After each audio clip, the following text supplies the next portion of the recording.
After all, salute to you and your viewers. Of course, the American administration announcing this in its very last hours in the White House, that it will be providing Israel with $8 billion. This money will be paid in cash to the Israeli banks. It is to support the economy of Israel, in addition to the flow of American weapons and ammunition to Israel by air and by sea. So, in addition to this very generous support, so the war has been there for 15 months, and the American support never stopped. We hoped that the Democrats will have a different situation after Netanyahu actually insulted the Democrats, and he said he stands all the way with Trump. But the deep state decides. The ones who come to the White House are not the ones who make the final decision. We have an experience with Obama when he said from Cairo University in Egypt that that was in 2008, 2009. He said that there will be a Palestinian state within a year, he said. And he talked about closing Guantanamo. 8 years in power, and Obama never had a peace conference and never closed Guantanamo. So the ones who rule from the White House are not the ones who make the shots. The deep state in the States do it.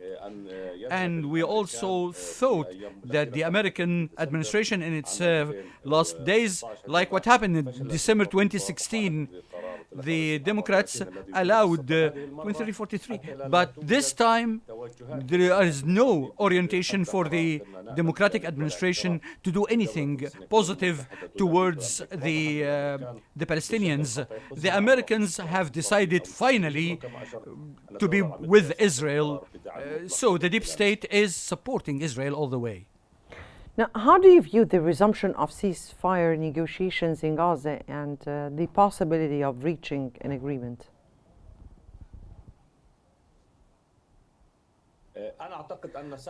I believe that withdrawal of the delegation on the 24th of December, after reaching Doha, after Cairo made a lot of progress to fill the gaps and to be close to including the number of the Israeli hostages and the lists and stuff like that, there has been great flexibility by Hamas.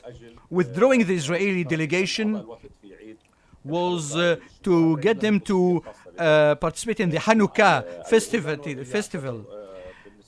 For the Jews, this is a mark for ending their crisis after the Babylonian diaspora.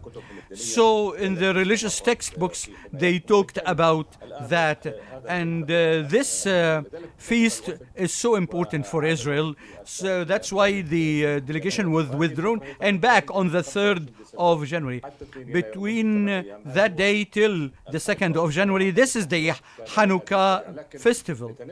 But Netanyahu made use of this by saying we want a list for those who are still alive. Some people say that the problem, the Netanyahu is not willing to get the names of the ones who will be released. There are 23 civilians. This is a clear list. Then Netanyahu asked for other 11 names from the young people. They are reserve soldiers from the Israeli army. Hamas approved this, and then they started to speak about something else, the female soldiers.